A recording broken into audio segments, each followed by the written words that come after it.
Amados hermanos, la lectura de hoy en Mateo 16 del 13 al 21. Viniendo Jesús a la región de Cesarea de Filipo, preguntó a sus discípulos diciendo: ¿Quién dicen los hombres que es el Hijo del Hombre? Ellos dijeron: unos Juan el Bautista, otros Elías y otros Jeremías o alguno de los profetas. Él les dijo: ¿Y vosotros quién decís que soy yo? Respondiendo Simón Pedro dijo: Tú eres el Cristo, el Hijo del Dios viviente.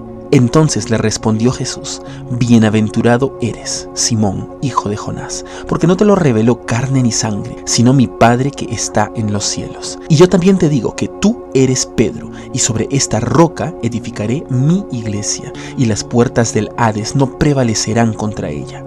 Y a ti te daré las llaves del reino de los cielos, y todo lo que atares en la tierra será atado en los cielos, y todo lo que desatares en la tierra será desatado en los cielos. Entonces mandó a sus discípulos que a nadie dijesen que él era Jesús el Cristo. Para comenzar, veamos un poco del contexto. Jesús estaba ejerciendo su ministerio, visitando varios pueblos y aldeas alrededor del mar de Galilea.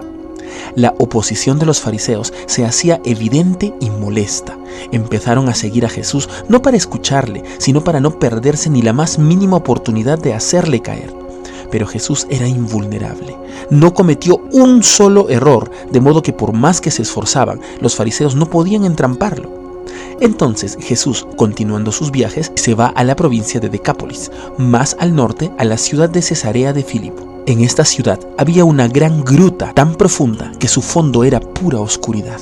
A esta gruta los gentiles le habían llamado Pili Toi Adi, que significa la puerta del Hades. Los nativos de la zona indican que fue frente a esta gruta que Jesús se sentó con sus discípulos y les preguntó: ¿Quién dicen los hombres que es el Hijo del Hombre? Versículo 14. Ellos dijeron: unos Juan el Bautista, otros Elías y otros Jeremías o alguno de los profetas. Los discípulos estaban siendo sinceros. Aunque habían algunos que detestaban a Jesús y afirmaban cosas muy negativas de él, la verdad es que el gran maestro se había ganado el respeto y cariño de la gran parte del pueblo, y era este pueblo el que tenía opiniones divididas. ¿Quién es este hombre? ¿Será que el espíritu de Juan el Bautista, que hace no mucho fue injustamente ejecutado, ha vuelto actuando en Jesús? O quizás él sea aquel Elías profetizado que sería quien prepararía el camino para el verdadero Mesías. O quizá el espíritu de Jeremías había vuelto para anunciar una nueva gran destrucción sobre Israel por causa de su corrupción. Habían muchas opiniones sobre quién es Jesús, pero el pueblo aún no estaba convencido de que Jesús sea el mismísimo Mesías. Versículo 15. Él les dijo: ¿Y vosotros, quién decís que soy yo? Finalmente, ellos son los que lo conocen mejor. ¿Será que también entre ellos hay confusión? Versículo 16. Respondiendo Simón Pedro dijo: Tú eres el Cristo, el Hijo del Dios viviente. Esta poderosa afirmación lo era todo. Esta era la verdad, y Jesús ya había dado todas las señales para que quede muy claro que Él era el verdadero Mesías. El pueblo no quería reconocerlo, por lo menos no aún, pero sus discípulos, sus más cercanos, por obra de Dios ya lo sabían, y Pedro fue quien lo expresó. Entonces le respondió Jesús diciendo: Bienaventurado eres, Simón, hijo de Jonás, porque no te lo reveló carne ni sangre, sino mi Padre que está en los cielos. La palabra original para bienaventurado es la griega makarios, que significa sumamente feliz, extremadamente contento. Y es que Pedro está en lo correcto, y aunque los demás también lo sabían, él fue el valiente que lo declaró. Lo expresó con su boca. Versículo 18. Y yo también te digo que tú eres Pedro. La palabra Pedro viene del griego Petros, que significa piedrita. Jesús le está diciendo: tú eres una piedrita, y sobre esta roca, la palabra griega es Petra, o sea, una masiva entidad pétrea, edificaré mi iglesia. Tú eres una piedrita, Simón, eres duro y firme porque conoces la verdad, pero mi iglesia se edifica sobre algo mucho más grande e inamovible. ¿A quién o a qué se refiere Cristo cuando habla de esta Petra? El mismo Pedro nos explica este supuesto misterio en 1 de Pedro 2:6, por lo cual dice la Escritura: He aquí, pongo en Sión la principal piedra del ángulo, escogida, preciosa, y el que creyere en él no será avergonzado. Pedro creyó en él, y esto lo convirtió en una piedra, duro y resistente, porque conoció la verdad y no será avergonzado. Pero Cristo es la piedra principal, esta petra inamovible sobre la que descansa todo el edificio que es la iglesia. El versículo 4 de esta misma sección dice: acercándoos a Jesús, piedra viva, desechada ciertamente por los hombres, mas para Dios escogida y preciosa. En las palabras del mismísimo Pedro, Cristo es sobre quien se edifica la iglesia.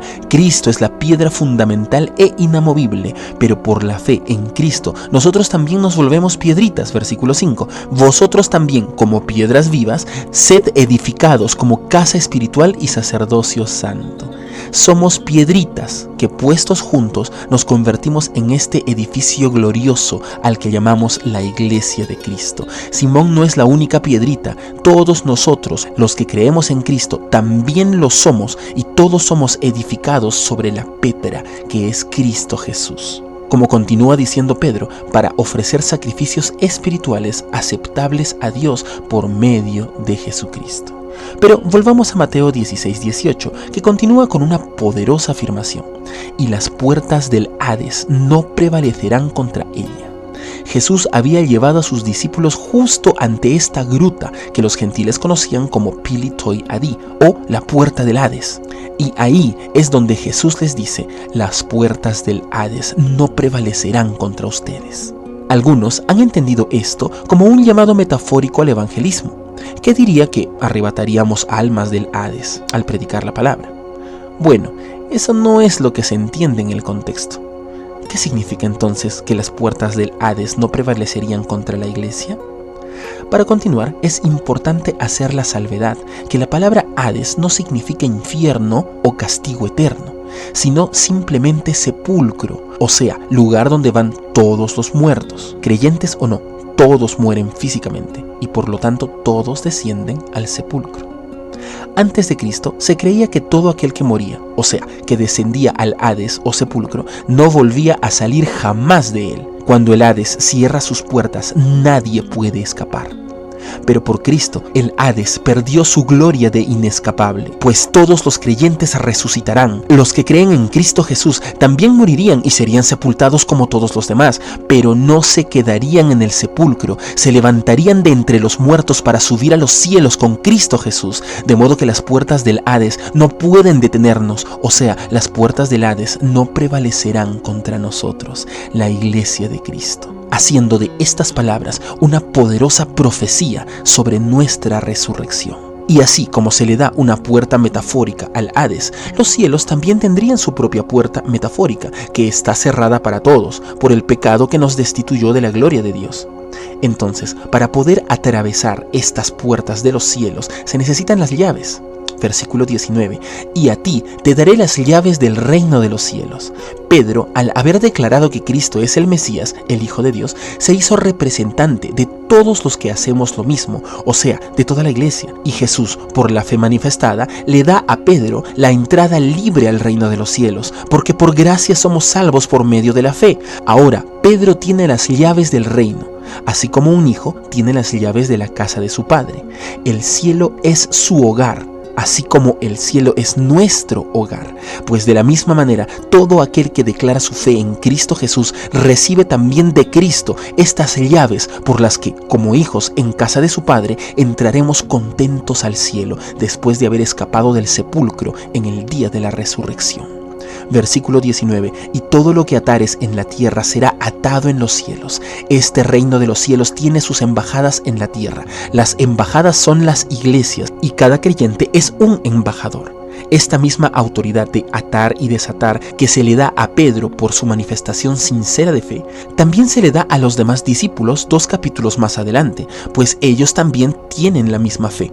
Aunque veremos esto con mucho más detalle al analizar el capítulo 18, permítanme adelantarles que este atar y desatar no habla de demonios o maldiciones, nada en todo el contexto hablaba sobre ellos, sino que está íntimamente vinculado con haber recibido las llaves del reino y por lo tanto ser embajadores de este glorioso reino aquí en la tierra. Dios ha decidido darnos a nosotros este privilegio. Entonces hablaremos detalladamente al respecto del atar y desatar cuando lleguemos al capítulo 18. Versículo 20. Entonces mandó a sus discípulos que a nadie dijesen que él era Jesús, el Cristo.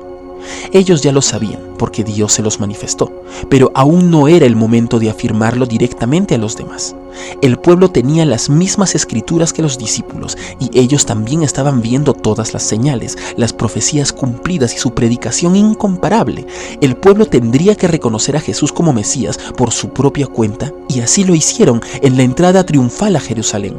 Pero por ahora, toda esta experiencia fue para que Cristo estableciera su iglesia, pues es en este versículo la primera vez que se habla de la iglesia. Y en esta iglesia gloriosa, Él es la piedra angular y sus discípulos son las piedras vivas que juntos conformarían este edificio espiritual llamado la iglesia de Cristo. Ellos fueron los primeros, pero no serán los únicos. Los apóstoles tomaron muy en serio su calidad de embajadores de este reino y dedicaron su vida entera a la predicación de este evangelio, no solo en Israel, sino en todo el mundo conocido. Y aquellos que se convertían, a su vez hicieron lo mismo con muchos más, de modo que hoy este glorioso evangelio ha atravesado muchas fronteras, incluyendo el océano más grande del mundo, y ha llegado hasta nosotros al otro lado del mundo. En conclusión, así como Pedro, si tú has declarado que Jesús es el Señor, también tienes las llaves del reino de los cielos. Eres un embajador de este reino aquí en la tierra. Entonces, cumplirás con fidelidad esta tu función más importante. Si gustas de los mensajes de la palabra de Dios, es hora que nos ayudes a compartirlos para poder llegar a más hogares. Y no te olvides que todos los días estamos haciendo devocionales, un tiempo especial para pasar con Dios. Suscríbete, comenta y comparte todos los días.